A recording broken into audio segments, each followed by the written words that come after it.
Good morning, everyone. Good to see everyone back here this week. Before our lesson, I wanted to quickly walk you through some of the pictures from the Easter extravaganza that we had in our parking lot yesterday. I know David already gave a brief description, but that's a good picture. Look at that guy right there. They do every year. They do a big Easter egg hunt in the park just up the street there, about literally 100 yards from our church. And 400 kids apparently show up to this thing every year. And so we wanted to go and participate in this, kind of have a booth there for this Easter egg hunt. And we were planning, we met with the mayor, and he said it was okay for us to do this. And then sort of in the ninth hour, they let us know that actually it wasn't possible for some other reasons. No one's fault, certainly not our fault. But so we kind of shifted and decided we were going to do a little games and prizes and stuff for Easter here in our parking lot. Before and after the Easter egg hunt, and so students could sort of do both, and we could meet families and sort of introduce them to our church. And we set up at about 11 o'clock, and for the first hour, we had about 3 kids, and all of them were Pam's granddaughters. And then afterwards, at about 12:05, we had, like you could see the pictures, I think there was 65 people there at one time, well over 100 people, 100 young people came. And it was a blessing. The Easter egg hunt took 5 minutes, apparently, because when you have 400 kids and you say, go find the Easter eggs, it takes them about 5 minutes to find those eggs. And so, like I said, it was a huge blessing. We had a bunch of people show up to help. We got to meet a lot of families, a lot of young people. We got to share some information about our VBS, about our Easter service our service on Easter's Day. That we're going to do, and really was a good experience, and I think God blessed what we did, and I imagine, hopefully, we'll be able to do this every year, and it will get better every year, and there'll be more opportunities to serve our church, to serve the kingdom of God, and, of course, to serve the community of Overland with this. But, so there's some pictures there for you to enjoy. I know there's like 1,000 of them, so I don't know if we're going to get through all of them before it's time to begin. But then they went to Chimmy's afterwards, so. Okay, very good. Do you ever, I know everyone does this at some point or another, but do you ever do this thing where you have to completely understand something in order to appreciate it? I have a couple examples here I'm going to give you here.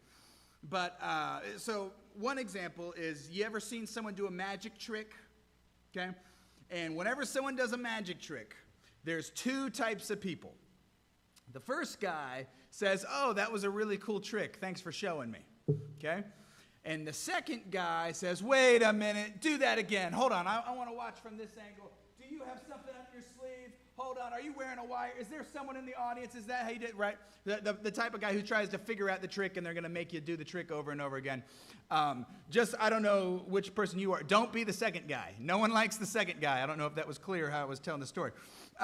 Right. And the ironic thing is, if the second guy who's trying to figure out the trick, knowing how the trick is done ruins the trick. I don't know if you've ever had this experience where someone does a magic trick and it's the coolest thing ever, and then they do it again and you see how it's done. It's like, oh, that's stupid. I could do that, right? The magic literally is gone when you know how the trick is done. And there's a lesson in that. But that's not what our lesson is here today. Okay, so another example of this is, I don't know if you know anyone like this, but some people won't take medication, they won't take medicine unless they know how it works exactly. Like literally how the proteins in the medicine are affecting your cells. Like some people have to know it. So it's one thing to know, the aspirin thins your blood and that's why your headache goes away, right? That's simple. But I knew a guy in college who he had to get oral surgery, and he would not schedule it until he had looked up how anesthesia works in your bloodstream to put you to sleep. He had to know biologically how it happened. Like he wanted to become a pharmacist, essentially. And I don't know. I think that's kind of ridiculous. But there are certainly more examples of this. But it just seems that humans, I don't know if it's human nature, but humans have this tendency to want to understand everything. I mean, humans want to understand everything. Even things we shouldn't know, or maybe, more importantly, things we aren't even capable of knowing. I mean, anesthesiologists go to medical school. They have 10 years of schooling and practice before they can give you anesthesia. You're not going to figure it out with a couple-hour YouTube video searches to figure out how anesthesia works, right? And so there are just some things we aren't supposed to know or aren't capable of knowing. And while this can cause problems in and of itself, the point I'm trying to make here today is that this mindset can sometimes become a barrier for what is good or for what is best in our lives. Because a lot of times we do this same exact thing with God. We ask questions like these, the ones I have here on the board here. Questions like, well, we have to figure everything out. Why did God do things this way? That's what we ask. Why did he do it this way? Or why does the Bible say this when it should? If I were writing it, I would have had it say that. Why does it say it this way and not that way? Or why does this happen to happen? Why did it come out the way that? We ask these kind of questions of God all the time. And in fact, if you're here today, you probably know someone who refuses to come to church or refuses to embrace their faith because they don't have a good answer to the questions like those. Or even worse, perhaps they have those questions and they asked a Christian about them, and that Christian didn't give a good answer for those things, and that made it worse, and now that person does not want to come or have anything to do with church or with faith. And like I said, while these are great questions for us to ask, we may be doing ourselves a disservice by letting a lack of understanding of these things be a boundary to our faith. So, with all that in mind, we're going to continue our study on the Gospel of John here, and we're going to keep looking at the different signs Jesus has in his ministry. And so we're studying, if you're a visitor here, we're studying the 7 unique signs, the unique miracles in John's Gospel, and we are on the 6th sign here today, which is a blind man receiving his sight. So let's begin in John chapter 9, verses 1 and 2. I'm hoping the slides are working here. It seems like, nope, I've done it again. You guys are never going to believe this. I saved last week's PowerPoint into the file that was this week's PowerPoint, and now you guys are about to hear a lesson without a PowerPoint. That's all right. That was my fault, Sean. You can just put that down. I'll read everything from my Bible today. John chapter 9, verses 1 and 2.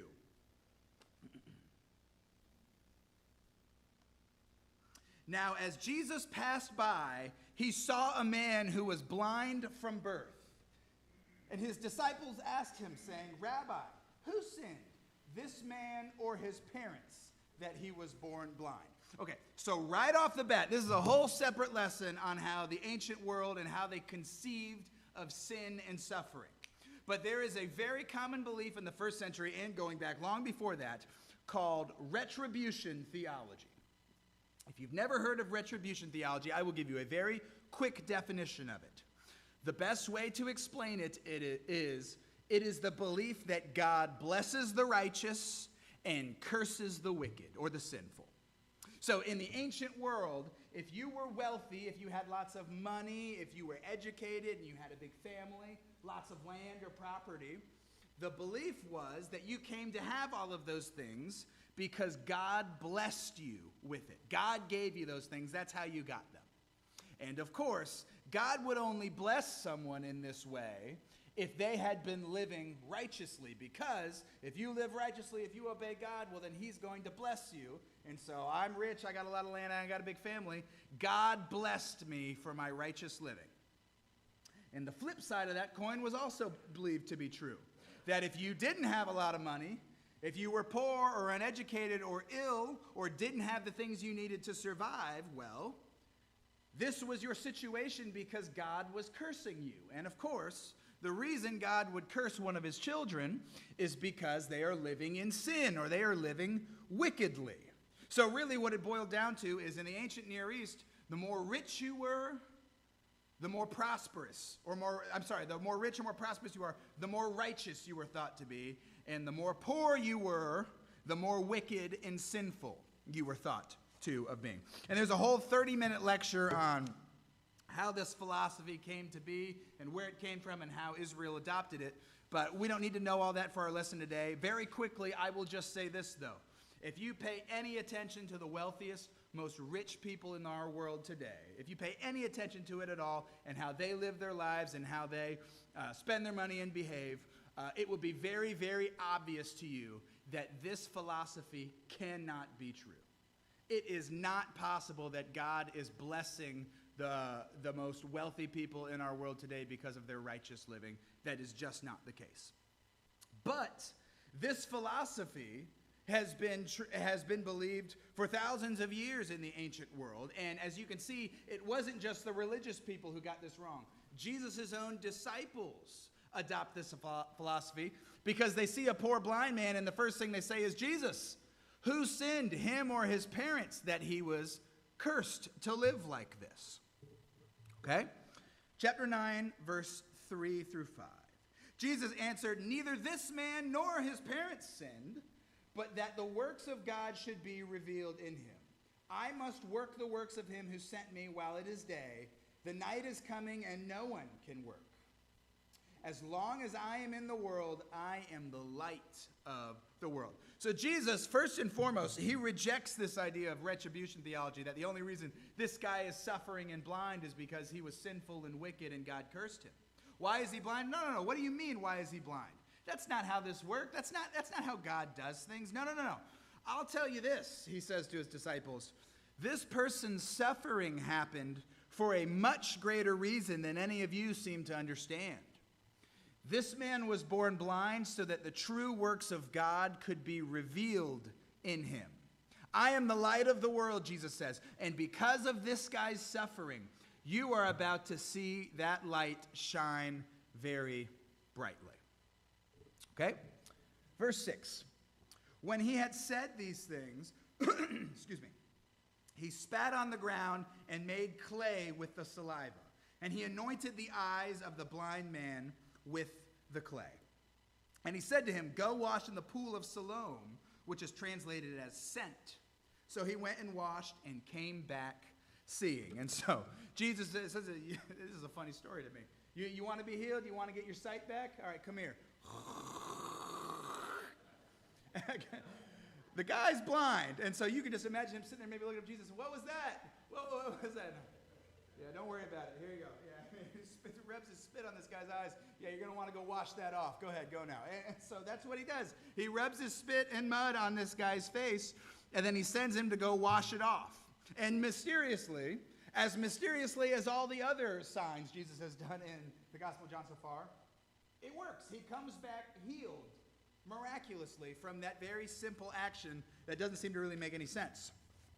Okay? Verse 8.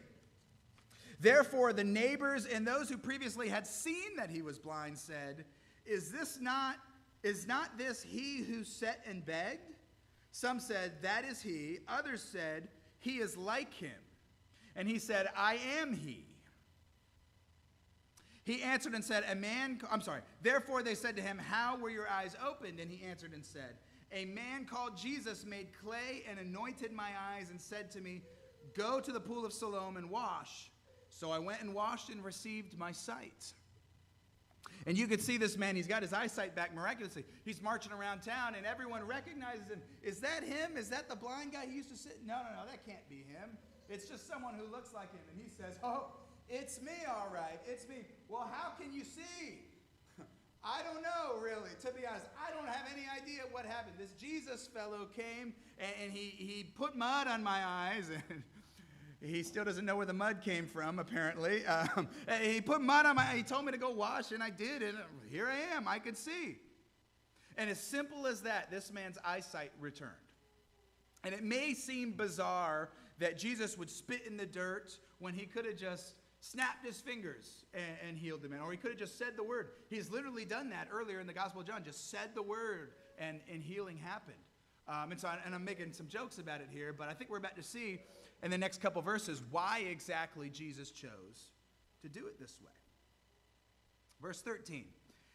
They brought him who formerly was blind to the Pharisees. Now, it was on the Sabbath when Jesus made the clay and opened his eyes. Then the Pharisees also asked him again how he had received his sight. And he said to them, he put clay on my eyes and I washed and I see. You guys aren't going to believe this.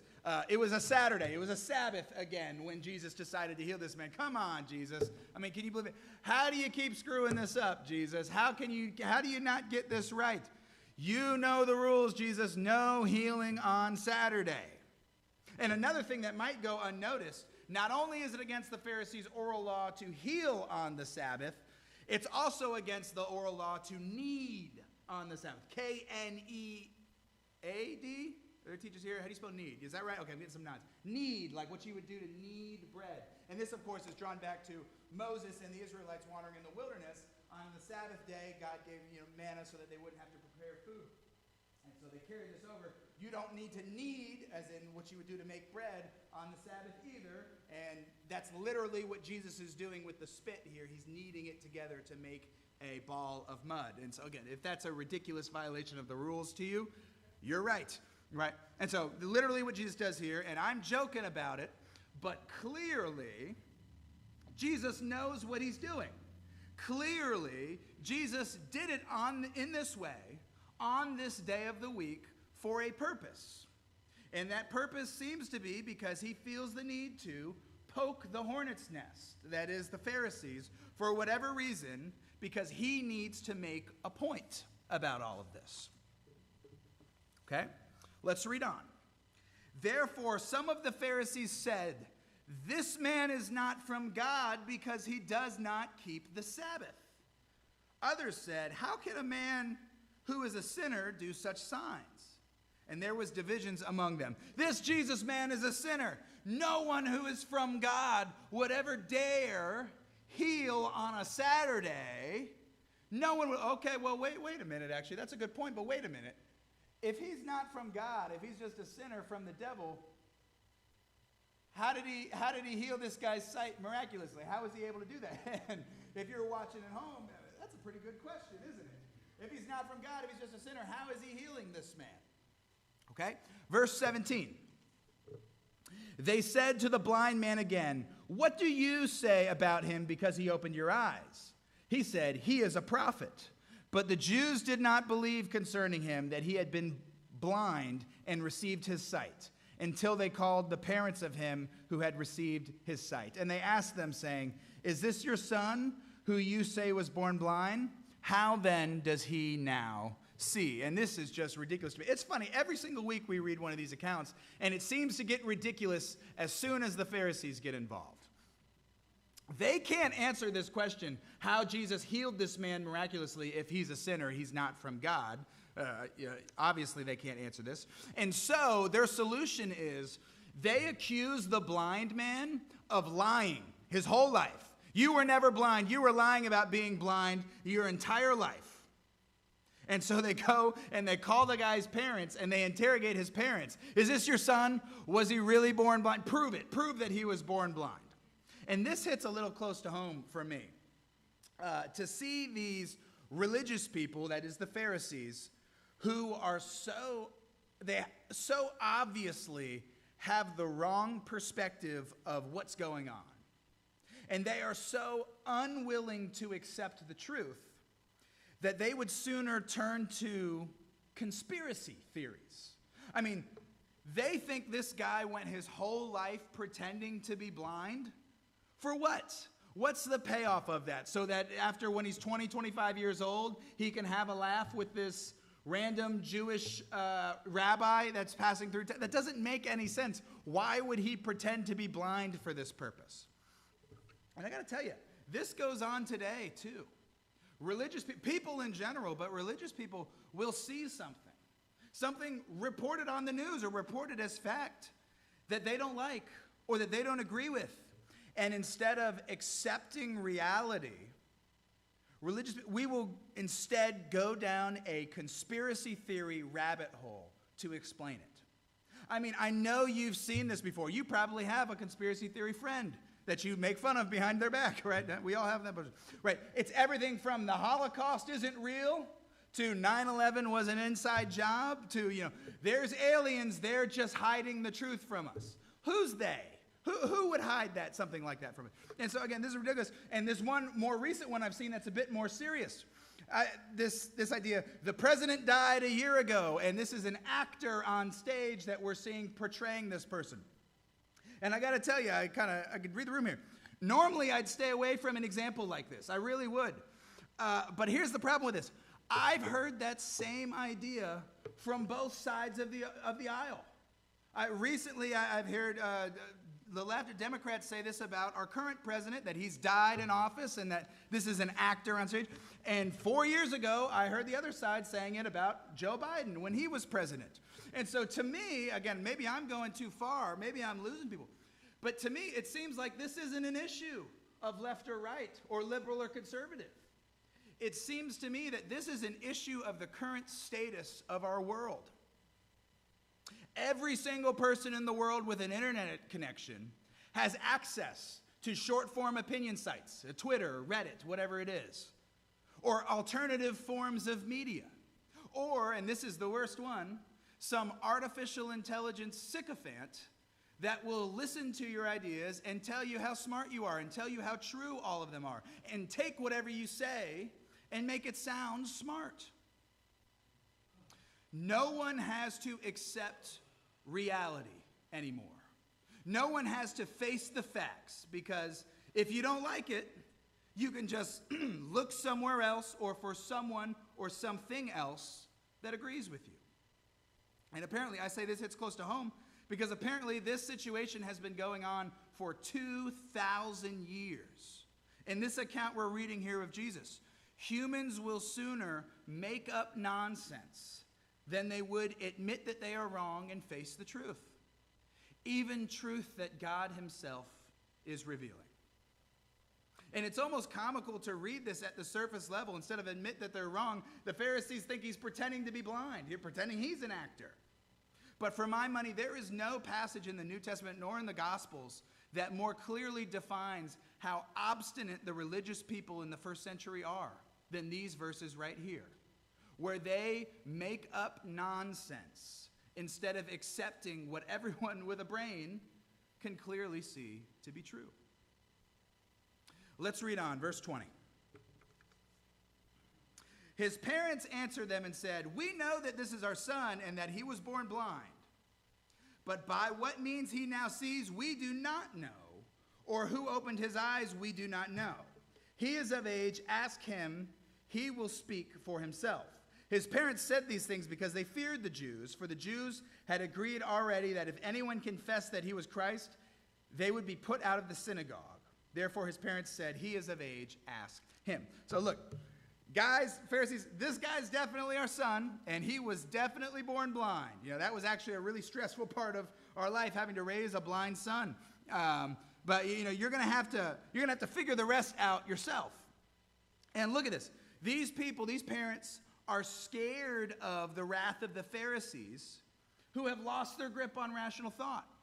They think that they're going to be kicked out of the synagogue, which, just to be clear, that's not a simple issue of, oh, well, I guess we got to go across town to the other synagogue for worship. No. Getting kicked out of the synagogue was like being excommunicated from the entire church. I mean, this is a big deal. This should be one of the happiest days of these parents' lives. Their son's sight has been divinely restored. And instead, they are scared that their livelihood is going to be turned upside down by the Pharisees. So they again called the man who was blind and said to him, "Give God the glory. We know that this man is a sinner." And they're ready. The Pharisees are ready to give it up. You were born blind. We got you. Just admit that God was the one who healed you. This Jesus guy had nothing to do with the situation. We know he's a sinner. And he answered and said, "Whether he is a sinner or not, I do not know.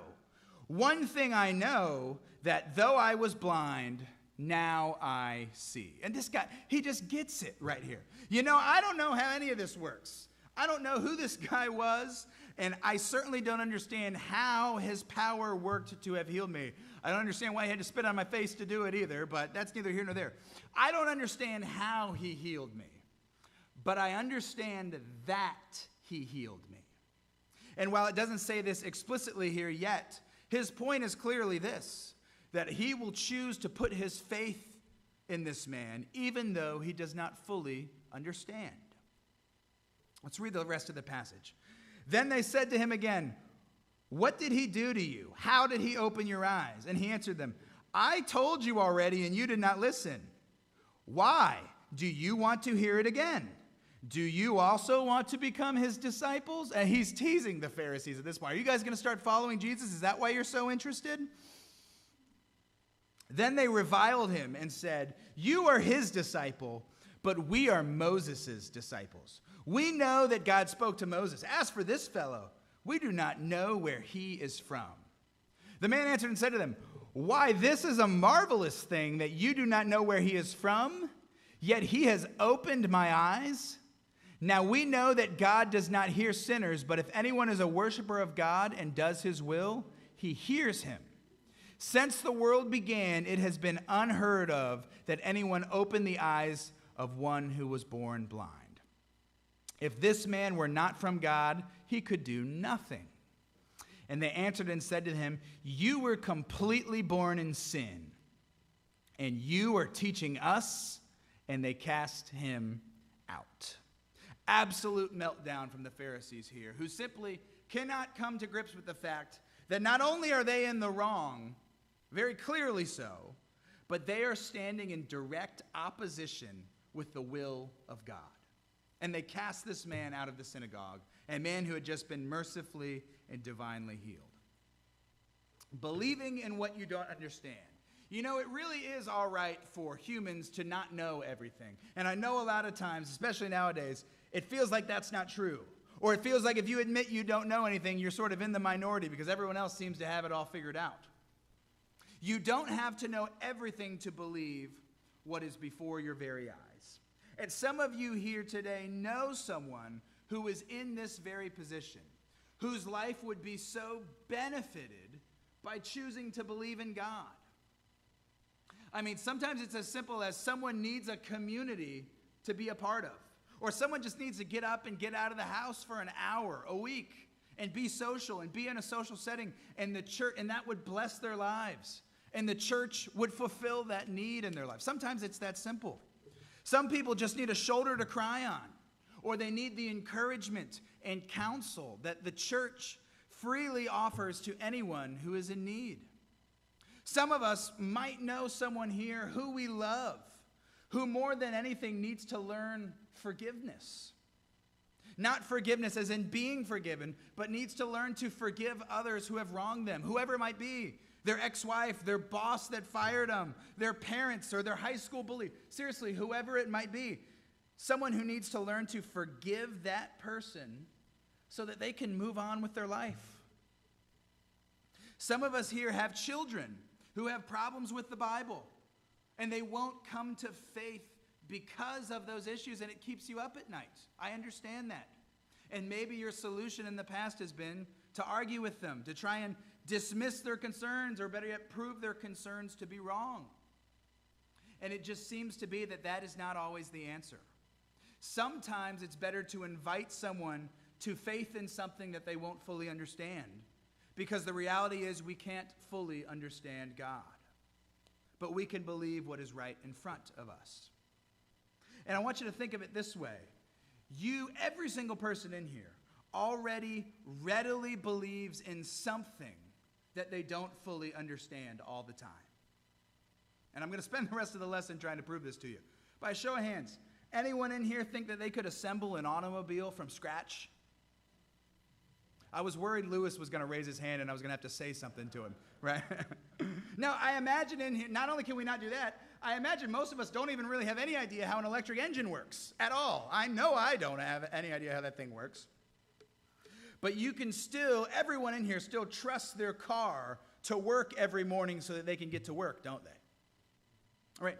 Anyone in here want to take a second and come up to the mic and explain how gravity works? Yeah, come on. Come on, guys. No, I didn't think we'd have it. It would be entertaining to see some of you try, but the reality is no one can do it. And the reason I know that is because no human in the world can do it.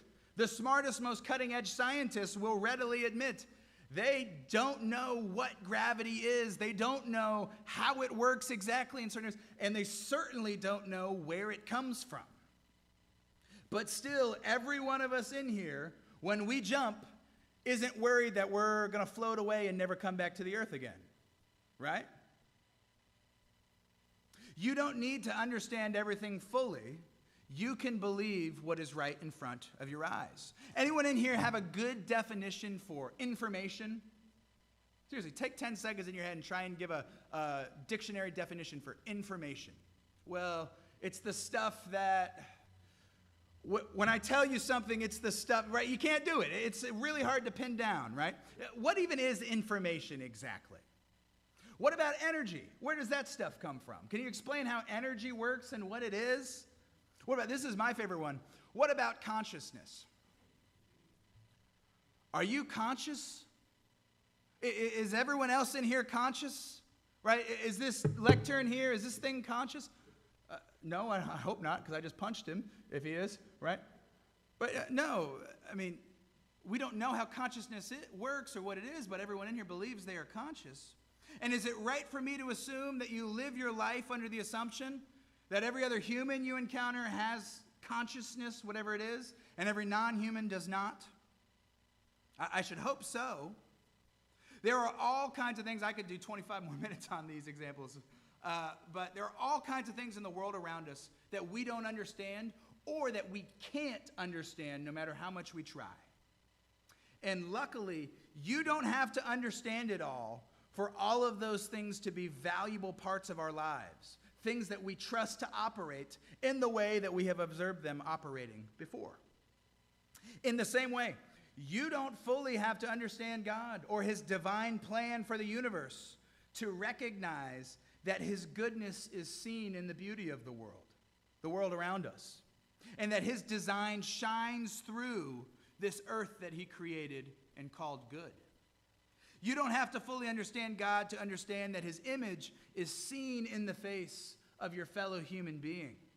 That because God exists, there is a moral standard for what is good and for what is not good. And that God has made this standard so. And that we are his sons and daughters, created under that standard. And because we're his sons and daughters, we know human suffering is bad. And we should avoid it at all costs. We should never seek to cause it. I don't need to explain, I don't need to say that to anyone. Anyone knows that that is already evident. And by the same reason, loving your neighbor is good. I don't have to tell you any of this stuff. If you have breath in your lungs and a beating heart in your chest, you know this to be true. If God is true, then our lives have meaning. They have purpose. Human life has intrinsic moral value that can't be revoked. And if the Bible is God's word, then Christ is God's Son. And he died to take our sins away, to reconcile us to sanctify us, so that we may stand before God himself. Let me read the rest of this passage here. Jesus heard that they had cast him out, and when he found him, he said to him, "Do you believe in the Son of God?" He answered and said, "Who is he, Lord, that I may believe in him?" And Jesus said to him, "You have both seen him, and it is he who is talking to you now." Then he said, "Lord, I believe," and he worshiped him. Have you seen the Son of God that you might believe in him today? You don't have to be able to answer every difficult question that there is in existence. You don't have to have all of the answers about God or about faith or about the Bible. You simply need to be able to accept what is right in front of your eyes. If you're here today, the lesson is yours. Accept the truth that is right in front of your eyes, that Christ is God's Son. If you need anything at all today, don't hesitate. Come now as we stand and sing.